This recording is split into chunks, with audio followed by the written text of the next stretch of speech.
Hello friends, જય શ્રી કૃષ્ણ। મારી ચેનલમાં આપનું સ્વાગત છે।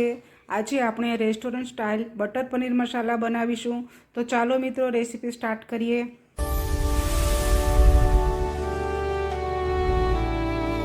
બટર પનીર મસાલા બનાવવા માટે 2 ટમેટાં, 2 ડુંગળી, 6-7 કળી લસણ, કોથમીરની ડાળીઓ અને 200 ગ્રામ પનીર લીધું છે। સૌપ્રથમ આપણે પનીરને ફ્રાય કરી લઈશું। એક પેનમાં 1 ટુકડો બટરનો ઉમેરીને તેને ગરમ થવા દઈશું। બટર પનીર મસાલા બનાવીએ છીએ એટલે આખી સબ્જીમાં બટરનો જ ઉપયોગ કરવાનો છે। બટર ગરમ થાય એટલે આપણે તેમાં પનીરના ટુકડા નાખીશું। પનીરના ટુકડાને હળવા ફ્રાય કરવાથી તેનું સ્ટ્રક્ચર સારું લાગે છે અને ગ્રેવીમાં નાખવાથી તૂટતા પણ નથી। પનીર ગોલ્ડન બ્રાઉન થઈ ગયું છે, હવે તેને બહાર કાઢી લઈશું। હવે એક મસાલો બનાવી લઈશું। 1 ચમચી લાલ મરચું પાવડર, 1 ચમચી ધાણા જીરું પાવડર, 5 ચમચી હળદર, સ્વાદ અનુસાર મીઠું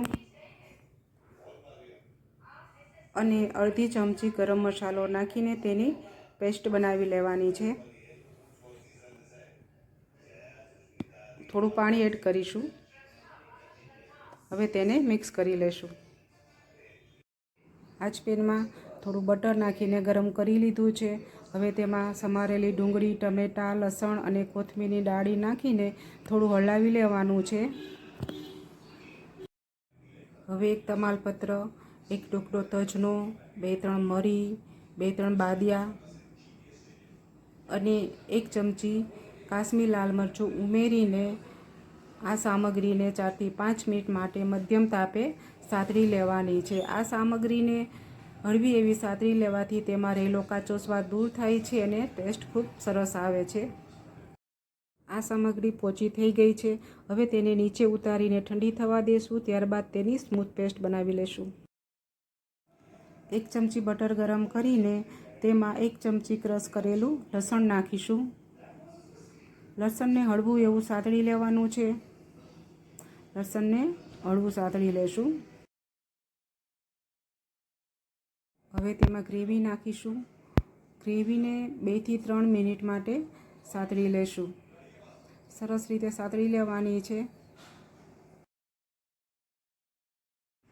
ગ્રેવી સરસ ચડી ગઈ છે, તેલ પણ છૂટું પડવા માંડ્યું છે। હવે તેમાં આપણે મસાલાની પેસ્ટ નાખીશું। આ મસાલાની પેસ્ટને પણ ગ્રેવી સાથે સરસ રીતે કૂક કરી લેવાની છે। 2 થી 3 મિનિટ માટે આપણે કૂક કરીશું। મસાલા ગ્રેવી સાથે સરસ ચડી ગયા છે। હવે તેમાં 1 ચમચી શાહી પનીર મસાલા નાખીશું। એને થોડીવાર મિક્સ કરી લેવાનું છે। હવે 1 ચમચી કસૂરી મેથી નાખીશું। તેને થોડીવાર સાતળી લેશું। હવે 2 ચમચી પાણી નાખીને 1 મિનિટ માટે કૂક થવા દેશું, જેથી ગ્રેવી મસાલા બધું એકરસ થઈ જાય। મિત્રો, તમે મારી ચેનલને સબસ્ક્રાઈબ ન કરી હોય તો કરી દેજો, જેથી તમને અવનવી રેસીપીઓ જોવા મળે। હવે આપણે ગ્રેવીમાં પનીરના ટુકડા નાખી દઈશું। પનીરના ટુકડાને ગ્રેવી સાથે સરસ મિક્સ કરી લેવાના છે। મિક્સ થયા બાદ આપણે તેમાં અડધો ગ્લાસ પાણી નાખીને થોડીવાર માટે ઉકળવા દઈશું। પાણી ઉકળી ગયું છે। આ સ્ટેજ ઉપર આપણે 1.5 ચમચી ફ્રેશ મલાઈ નાખીશું। મલાઈ ઉમેરવાથી ગ્રેવી ક્રીમી, રીચ અને રેસ્ટોરન્ટ સ્ટાઇલ બને છે અને સાથે મસાલાઓનું બેલેન્સ પણ જળવાઈ રહે છે અને કલર પણ ખૂબ સરસ આવે છે।